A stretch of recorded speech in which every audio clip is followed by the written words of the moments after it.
आंगन में कैनवास की आराम कुर्सियां बिछ गई थी। छोटी मेज पर आपा के हाथ का कढ़ा हुआ मेजपोश पड़ा था। मामा मेज पर चाय के बर्तन लगा रही थी और अम्मा निर्देश दिए जा रही थी। आपा मेहंदी के छोटे से पौधे पर पानी छिड़कने के बाद अम्मा के पास आ बैठी। सफदर भाई अब्बा के पास वाली कुर्सी पर बैठे थे। वो अब्बा के पास खड़ी थी, मगर किसी का भी ध्यान उसकी तरफ नहीं था। सब दुखी थे। उसने कई बार अब्बा के हाथ पर हाथ रखा, लेकिन वे सिर्फ मुस्कुरा कर रह गए। अम्मा सफदर भाई को घूर घूर कर देख रही थी। आपा ने इस तरह जल्दी जल्दी चाय पी, जैसे किसी जरूरी काम से जा रही हो, मगर उसकी चाय पड़ी पड़ी ठंडी हो रही थी। उसने मारे गुस्से के हाथ भी न लगाया। वो कितनी उदास हो रही थी। भला यह भी कोई घर है जहाँ सब लोग मुंह फुलाए बैठे रहते हैं। कैसा अच्छा होता कि वो इस जगह न आई होती। यहीं आकर तो उसने सबके फूले हुए मुंह देखे थे। वो न जाने और क्या क्या सोचकर सबसे नाराज हो गई थी और वहां से हटकर मेहंदी की पत्तियां नोचने लगी। तुम चाय नहीं पियोगी बेटी? अब्बा ने पूछा, मगर वो चुप रहकर अपनी नाराजगी को व्यक्त कर रही थी। उसका जी चाह रहा था कि खूब जोर से चीखे, नहीं पीते, भला से ठंडी हो जाए। किसी का एकाधिकार है। कूड़ा क्यों कर रही हो? अम्मा ने सख्ती से पूछा और वो उठकर आपा के पीछे हो ली, जो लंबे लंबे कदम रखती अपने कमरे की तरफ जा रही थी। सब मुंह बनाए बैठे रहते हैं आपा, उसने बड़े दुख से फरियाद की। यहाँ तो लड़कियां भी नहीं कि जिनके साथ खेलूं कूदूं तो जी बहल जाए। अरे हटो, तुम इतनी बड़ी हो रही हो और तुमको इतना भी नहीं मालूम कि जब घर में लड़ाई हो तो सब चुप रहते हैं। दोपहर में अम्मा और अब्बा में खटपट हो गई है। उस दिन पहली बार आपा उसको बड़ा समझकर संजीदगी से बातें कर रही थी। क्यों लड़ाई हुई? बस यही कि अम्मा को सफदर भाई से नफरत है। जब तक वह इस घर से नहीं जाते, ये लड़ाइयां भी खत्म नहीं होती। फिर कमरे के हल्के से अंधेरे में आपा उसे अपने पास बिठाकर सरगोशियां करने लगी। जब तुम्हारे सफदर भाई चौथे दर्जे में पढ़ते थे तो मैं बिल्कुल छोटी थी, मगर मुझे सब याद है। एक बार अम्मा ने उन्हें बहुत मारा था। जब अब्बा को मालूम हुआ तो वे अम्मा से रूठकर ठाकुर साहब के घर चले गए थे। फिर ठाकुर साहब ने बड़ी मुश्किल से अब्बा को राजी करके घर भेजा था। बस उस वक्त से अम्मा सफदर भाई से और भी नफरत करने लगी। कैसे बेशरम है ये तुम्हारे सफदर भाई भी, जो यहाँ से जाते नहीं। अब तो इस लायक भी हो चुके हैं कि कमा खाएं। मुझे अच्छी तरह याद है कि अम्मा के निर्देश पर नौकरानी सफदर भाई को गर्मियों में दो दो वक्त का सड़ा हुआ खाना खिलाती थी। चुल्लू भर दूध में ढेरों पानी मिलाकर पीने को देती और गोश्त के छिछड़े काट कर उनके लिए कीमा पका देती। मगर सफदर भाई ने कभी अब्बा से शिकायत न की। एक दिन अब्बा को न जाने क्या सूझी कि उनका खाना देखने बैठ गए। उसके बाद से सफदर भाई को अपने साथ खाना खिलाने लगे। उसके बाद भी सफदर भाई की सेहत खराब ही रही। हे छिछड़े तो कुत्तों को खिलाते हैं। वो था ना आपा, हमारा छोटा सा कुत्ता टॉमी, उसे भी तो छिछड़े उबाल कर दिए जाते थे। उसने कहने को तो कह दिया, मगर आपा एकदम सिसकने लगी और वो हैरान होकर रह गई। तुम सफदर भाई से ज्यादा बोला न करो, आपा ने आंसू पोंछकर जल्दी से कहा और फिर हंसने लगी। वो आपा के निर्देशों की परवाह किए बिना बाहर आ गई। सब उसी तरह उबे हुए बैठे थे और कहीं बहुत दूर से अजान की आवाज आ रही थी। सफदर भाई बाहर घूमने चले? उसने अम्मा की तरफ देखे बिना कहा, मगर सफदर भाई बिल्कुल खामोश रहे।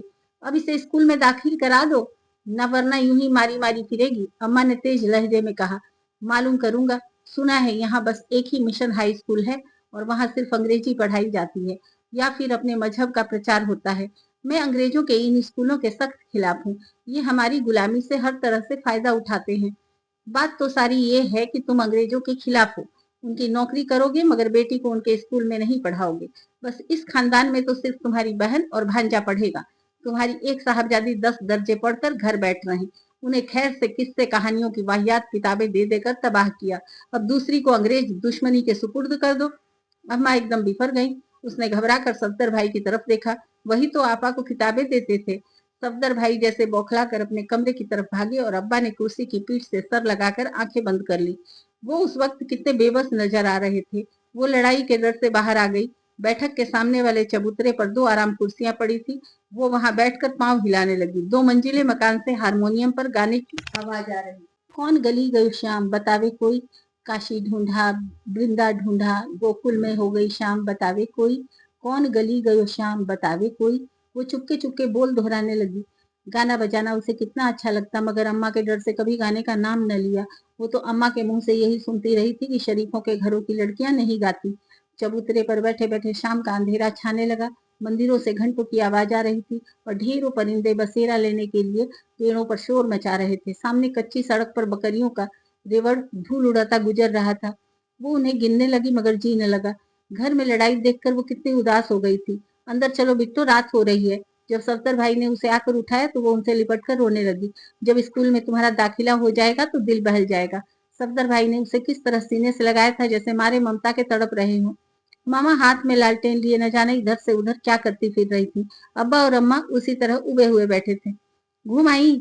अम्मा ने सख्ती से सवाल किया और उसके जवाब का इंतजार किए बिना अब्बा से संबोधित हुई।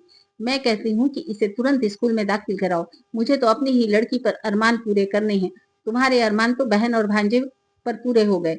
सफदर मियाँ, तुम अपने कमरे में जाओ, अब्बा ने नरमी से कहा। और जब सफदर भाई अपने कमरे में चले गए तो अब्बा एकदम से कठोर हो गए।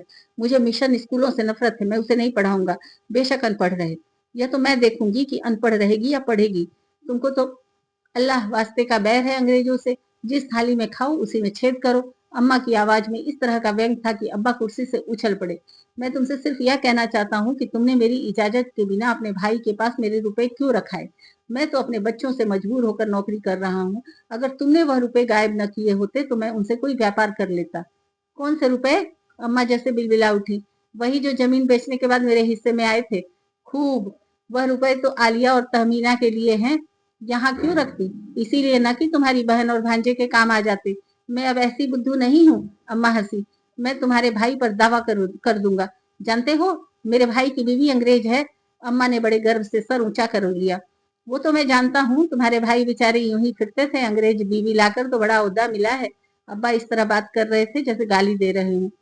तुमको नौकरी करते 12-15 साल हो गए मगर बड़ा ओहदा न मिला, इसलिए अब जलोगे नहीं तो और क्या करोगे? अम्मा ने हिकारत से जवाब दिया। फुह! अब्बा ने बड़ी बेबसी से मुंह फेर लिया और फिर दालान के कोने में खड़ी हुई छड़ी उठाकर बाहर चले गए। अम्मा दुपट्टे का पल्लू मुंह पर डालकर धीरे धीरे रोने लगी। आपा आकर उन्हें समझाने लगी तो उन्होंने आंसू पोंछ लिए। मैंने वो रुपए तुम दोनों बहनों के लिए जमा कराए हैं, वरना सफदर और नजमा पर उड़ जाते।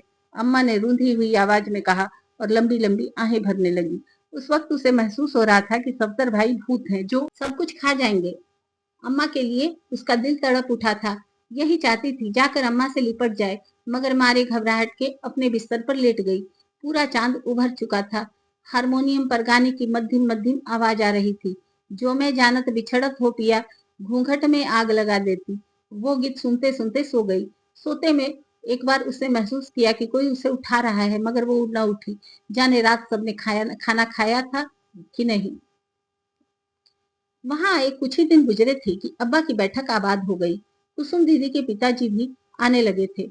अम्मा हर वक्त गुस्से में बिफरी रहती। ये सब बेकार लोग हैं, इन्हें दुनिया का कोई काम नहीं। बेटी दिन रात गाती है और बाप राजनीति बघाड़ता है। कुसुम दीदी अम्मा को एक आंख न भाती थी। नफरत की सबसे बड़ी वजह तो यही थी कि उनके पिताजी अंग्रेजी राज के खिलाफ थे। उस पर जुल्म ये कि वो हिंदू थे और उनकी विधवा बेटी गाती बजाती रहती थी। अम्मा को कुसुम दीदी से जरा भी हमदर्दी न थी। हालांकि उन्होंने दूसरी ही मुलाकात पर अपनी सारी विपदा कह सुनाई थी। मैं तो उस समय 14-15 साल की थी। शादी को सिर्फ 3 महीने हुए थे। वो उन दिनों अमृतसर में बदली होकर गए थे। जिस दिन वो जलियांवाला बाग के जलसे में शरीक होने गए तो सास ससुर ने बहुतेरा रोका, मगर वो उनकी बातों पर हंसते रहे। मैं अपने सास ससुर की बातें सुन सुनकर पागल हुई जा रही थी, पर मारे लाज के कुछ कह न सकी। घूंघट के अंदर से उनके उठते हुए पांव देखती रही। वो तो कहते थे कि मुझे तुमसे बड़ी मोहब्बत है, पर जाते समय मेरे दिल की मर्जी न पूछी। वो हंसते हुए चले गए और फिर कभी न मुड़े। मैं उनकी राह तक तक कर थक गई। मुझे विधवा जानकर सब मेरे साए से बचते हैं, परंतु जाने क्या बात है कि मैं अपने आप को आज तक विधवा नहीं समझती। मैं विधवा हूँ मौसी, कुसुम दीदी ने अम्मा की तरफ देखकर पूछा था और फिर जाने क्यों छत तकने लगी थी। अम्मा ने अपने सामने पानदान खींच लिया था और वो जाने क्यों उस वक्त कुसुम दीदी से लिपट गई थी। उन्हें अगर तुम मुझसे मोहब्बत होती तो कभी न जाते। उन्हें तो सिर्फ अपने देश से प्रेम था। अब मैं अपनी मोहब्बत को कहाँ से ले जाऊं? उन्होंने तो ये भी ना सोचा कि मेरे सीने में भी दिल है। कुसुम दीदी ने जैसे फरियाद की और फिर साड़ी में के पल्लू में मुंह छुपा लिया। अम्मा ने शायद उनकी बेशर्मी से घबरा कर मुंह फेर लिया था। कुसुम दीदी जब पहली बार इस घर आई थी तो उसे ऐसा महसूस हुआ था कि कहानियों की परी आ गई है। उस दिन वो घर से दुखी होकर बाहर चबूतरे पर बैठी थी। उसी दिन तो वो बहुत कहा सुनी के बाद सफदर भाई उसे स्कूल में दाखिल करा आए थे। सफदर भाई ने शायद पहली बार अब्बा की मर्जी के खिलाफ कोई हरकत की थी, मगर अब्बा ने उन्हें एक शब्द न कहा था, सिर्फ अम्मा से बात न की थी। जब वो बोलती तो अब्बा मुंह फेर लेते। कुसुम दीदी अपने 2 मंजिला मकान से उतरकर उनके पास आ खड़ी हुई थी। नन्हे नन्हे गोरे पांव चांद के 2 टुकड़े मालूम हो रहे थे और उनकी लंबी मोटी आंखों में कैसी प्रेतग्रस्त जैसी स्थिति थी। वह उसका हाथ थामकर कितने प्यार से मुस्कुराई थी। मैं राय साहब की बेटी हूँ, तुम्हारी अम्मा से मिलने आई हूँ, उन्होंने धीरे से कहा था और उसे कहानियों की वह शहजादी याद आ गई थी जिसके मुंह से बात करते वक्त फूल झड़ते थे। तहमीना आपा और कुसुम दीदी की ऐसी दोस्ती गठी कि वो दोनों घंटों कमरे में जाने क्या क्या बातें किया करती। अम्मा उतनी देर तक जली जली फिरती और फिर जब कुसुम दीदी अपने घर चली जाती तो अम्मा को कोई न कोई बुरी बात याद आ जाती। कमबख्त, काफिरों में क्या बुरा तरीका है कि दूसरा निकाह नहीं करते। कैसी पीड़ा होती है जवान जहान औरत को बिठाए रखना। हमें पता है कि यह जवान जहान विधवाएं किस तरह हड़िया में गुड़ फोड़ती हैं। आपा सर झुकाकर सब कुछ सुन लेती, मगर उसे ऐसी बातें बड़ी बुरी लगती। कुसुम दीदी तो चोरी छुपे उसे हारमोनियम भी सिखाने लगी थी। कुसुम दीदी गुड़ खाती ही नहीं, जो फोड़ेंगी, उन्हें गुड़ से नफरत है। वो गुस्से से चीख पड़ी थी और अम्मा खिलखिलाकर हंस हंस दी। उस दिन उसने आपा से बात भी न की थी। ऐसी खामोशी किस काम की कि अपनी सहेली की तरफ से बोलती तक नहीं। बड़ी आपा है कहीं की, वो चुपके चुपके बड़बड़ाती गई। उस रोज शाम को जोर से आंधी चली और बादल घिर कर आ गए। शायद जून के आखिरी दिन थे। सारी रात बादल छाए रहे और किसी किसी वक्त हल्के से बारिश हो जाती। अम्मा और अब्बा कमरे में सो रहे थे। वो आपा के साथ बरामदे में सो रही थी। कभी हवा तेज होती तो बौछार पैंती तक आती और उसकी आंख खुल जाती, मगर एक बार जो उसकी आंख खुली तो आपा अपने बिस्तर पर न थी। बादल धीरे धीरे धमक रहे थे। उसे डर लगा, मगर आपा कुछ ही मिनट में आ गई। परंतु वो अकेली न थी, सफदर भाई भी साथ थे। उसे हैरानी हुई कि क्या आपा रातों को सफदर भाई से बातें करती हैं। क्या वो अम्मा से इतना डरती हैं। आपा बिल्लियों जैसी चाल से आई और जब अपने बिस्तर पर लेटने लगी तो सफदर भाई ने उन्हें लिपटा लिया, फिर उनके चेहरे पर झुके रहे। उसने हैरानी से अपनी सांसें तक रोक ली। सलमा फूफी की कहानी उसे याद आ रही थी। उस वक्त उसे कैसा महसूस हो रहा था। सुबह जब आपा उसे स्कूल जाने के लिए तैयार कर रही थी तो उसने धीरे से पूछा था, आपा रात तुम कहाँ चली गई थी। मारे डर के आपा के होंठ नीले पड़ गए थे। मैं कोई अम्मा से थोड़ी कहूंगी। उसने पूरी औरतों की तरह आपा को तसल्ली दी तो उन्होंने उसे लिपटा लिया। उनका सारा शरीर भय से कांप रहा था। अगर तुमने अम्मा से कह दिया तो वो जाने क्या करेंगी। सलमा फूफी के साथ भी जो हुआ कुछ न हुआ होगा। बिट्टू तुम्हारे सफदर भाई मुझे अच्छे लगते हैं, बस इतनी सी बात है। वो खुद मुझे अच्छे लगते हैं। मैं भला अम्मा से कह सकती हूँ। कहीं अम्मा भी उन्हें चपरासी से जूते।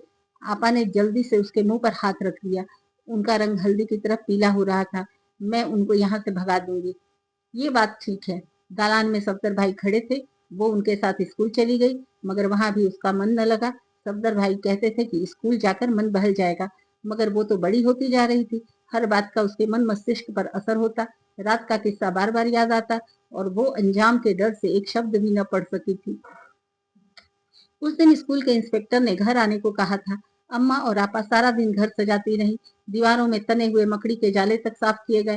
सफदर भाई गेंदे और गुलमोहर के फूल ले आए जो नीले गुलदानों में सजा दिए गए। मामा ने बाल्टियां भर भर कर सहन धोया और वहां मेहंदी के पौधे के पास आराम कुर्सियां और मेज बिछा दी गई। मेज पर आपा के हाथ का कढ़ा हुआ सबसे खूबसूरत मेजपोश बिछाया गया। चाय के लिए नया जापानी सेट निकाला गया। वह सेट उसी वक्त निकाला जाता जब खास किस्म के मेहमान आते। चाय के साथ खाने की कई चीजें तली गई। अम्मा उस दिन बहुत खुश और मसरूफ नजर आ रही थी। दोपहर में उन्होंने खुद आराम किया, न मामा को कमर टिकाने दी। भाई हद है, अंग्रेज होकर खुद हमारे घर आने को कहा। अम्मा बार बार आपा से कहती और खिली जाती। अम्मा की इस बात पर उसने कई बार महसूस किया था कि सफदर भाई अपनी मुस्कुराहट रोकने के लिए होठ भींच लेते।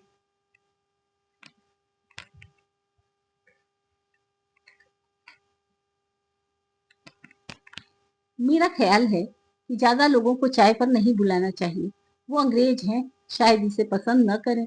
4 बजने में जब थोड़ी सी देर रह गई तो अम्मा ने त्योरी पर बल डालकर अपने हिसाब से बड़ी आम सी बात की और सफदर भाई उसी वक्त अपने कमरे में चले गए। ठीक 4 बजे मिसेज हावर्ड आ गई। अम्मा और आपा ने उनका खैर मकदम किया। मिसेज हावर्ड की नीली कांच की गोलियों जैसी आंखें घूम घूम कर घर का जायजा ले रही थी। वो कुर्सी पर बैठते ही जल्दी जल्दी बोलने लगी। आप लोगों से मिलकर हम बहुत खुश हुआ है। आपका घर बड़ा अच्छा है, बड़ा साफ है। दूसरा, यहाँ का लोग तो बड़ा गंदा घर रखता है। बड़ा बड़ा बेगम भी घर साफ नहीं रखता। हम भी जरूर आएगा आप लोगों के पास। हाँ, इस मुल्क के लोग बड़े गंदे होते हैं। हमारी भाभी यानी हमारे भाई की बीवी अंग्रेज है, अम्मा ने बड़े गर्व से कहा। अच्छा। नीली कांच की दोनों गोलियां आश्चर्य के कारण टूटती नजर आने लगी थी। मिसेस हावर्ड की गहरी नीली आंखें उसे कितनी प्यारी लगती थी। स्कूल में जब वह उनके कमरे में जाती तो चुपके चुपके उनकी आंखों को देखती रहती। यहाँ की औरतें मुर्गियां पालती हैं और उनकी गंदगी। अम्मा जाने और क्या कहती कि आपा बीच में बोल पड़ी। अब चाय पी जाए।